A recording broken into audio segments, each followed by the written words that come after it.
మీ పిల్లలు చదువుకున్నది ఎగ్జామ్ హాల్లో రాయాలన్నా, కాంపిటేటివ్ ఎగ్జామ్ క్రాక్ చేయాలన్నా మెమరీ ముఖ్యం. మెమరీ అనేది గిఫ్ట్ కాదు, రైట్ టెక్నిక్ అండ్ ప్రాక్టీస్ తో ఎవరైనా సాధించవచ్చు.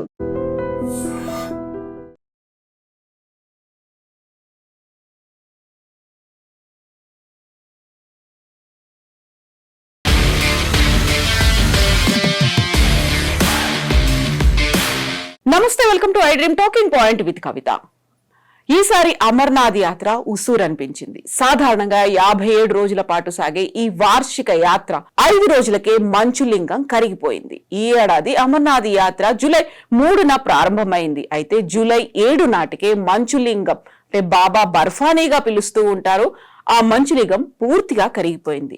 సావన్ మాసపు అంటే శ్రావణ మాసపు పౌర్ణమి నాడు వచ్చే రక్షాబంధన్ రోజున ఈ అమర్నాథ్ యాత్ర అనేది ముగుస్తుంది. అయితే కేవలం 5 రోజులకే మంచులింగం కరిగిపోవడం అమర్నాథ్ యాత్ర పుణ్యక్షేత్ర బోర్డు పనితీరుపై ప్రశ్నలను లేవనెత్తింది. అమర్నాథ్ యాత్రికులకు ఒక విచారకరమైనటువంటి వార్త తెలిసింది. యాత్ర ప్రారంభమైనటువంటి కేవలం 5 రోజులకే మంచులింగం పూర్తిగా కరిగిపోయింది. ఇప్పుడు అందుతున్నటువంటి నివేదికల ప్రకారం ఇప్పటి వరకు 1,00,000 మందికి పైగా భక్తులు ఆ గుహను సందర్శించి పూజలు చేశారు. గత ఏడాదితో పోలిస్తే ఈసారి యాత్రకు ఎక్కువ మంది భక్తులు పోటెత్తారు. అయితే యాత్ర ప్రారంభమైన 5 రోజుల తర్వాత మంచులింగం కరిగిపోయిందని ప్రభుత్వం తెలిపింది. అమర్నాథ్ పుణ్యక్షేత్ర బోర్డు అధికారులు దీని గురించి మాట్లాడారు. ఈ పరిస్థితిని సహజ ప్రక్రియల ఫలితంగా పేర్కొన్నారు. ఆ విషయాన్ని కొట్టిపారేశారు. అయితే ఆ ప్రదేశం సామర్థ్యానికి మించి ఎక్కువ మంది యాత్రికులను అనుమతించడమే దీనికి ప్రధాన కారణమని కశ్మీర్లోని పర్యావరణవేత్తలు భావిస్తున్నారు. లక్షలాది మంది భక్తుల వెచ్చని శ్వాసను ఆ హిమ్లింగ్ అంటే మంచులింగం తట్టుకోలేకపోయిందని వారు పేర్కొంటున్నారు. ఈ విషయాన్ని ఆలయ బోర్డు అధికారులు అంగీకరించినప్పటికీ దీనిపై ఎటువంటి చర్యలు తీసుకోలేదు. అంతేకాదు ఆ హిమ్లింగ్ కరగకుండా నిరోధించడానికి చేపట్టిన చర్యలన్నీ అసంపూర్ణంగానే మిగిలిపోయాయి. అయినప్పటికీ పవిత్ర గుహను సందర్శించే భక్తుల సంఖ్య ఏమాత్రం తగ్గడం లేదు.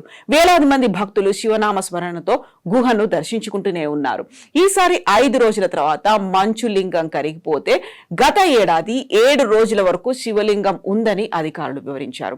అమర్నాథ్ గుహలో ఏటా ఏర్పడే సహజ మంచు శివలింగం వాతావరణం, ఉష్ణోగ్రత పరిస్థితులపై ఆధారపడి రూపుదిద్దుకొని కాలక్రమేణా క్రమంగా కరిగిపోతుంది. ఈ ఏడాది యాత్ర ప్రారంభమైన కొద్ది రోజుల్లోనే ఆ శివలింగం పూర్తిగా కరిగిపోయిందని నివేదికలు చెబుతున్నాయి. ఎత్తైన ప్రాంతాల్లో పెరుగుతున్న ఉష్ణోగ్రతలు, వాతావరణ పరిస్థితుల్లో మార్పులు సహజ కారణాలు ఈ మంచు శివలింగం ఏర్పడడం, కరిగిపోవడాన్ని ప్రభావితం చేస్తాయని నిపుణులు భావిస్తున్నారు. ఇక ఇప్పటిదాకా వస్తున్నటువంటి నివేదికల ప్రకారం మే 23న అమర్నాథ్ హిమలింగ్ అంటే మంచు శివలింగం ఎత్తు 7 అడుగులు ఉంది. జూన్ 29 నాటికి అది 5 అడుగులకు తగ్గింది. ఇక మంగళవారం నాటి తాజా చిత్రాలు ఆ శివలింగం పూర్తిగా కరిగిపోయిందని వెల్లడిస్తున్నాయి. ఈ హిమ్లింగ్ వేగంగా కరిగిపోవడం ఇదే మొదటిసారి కాదు.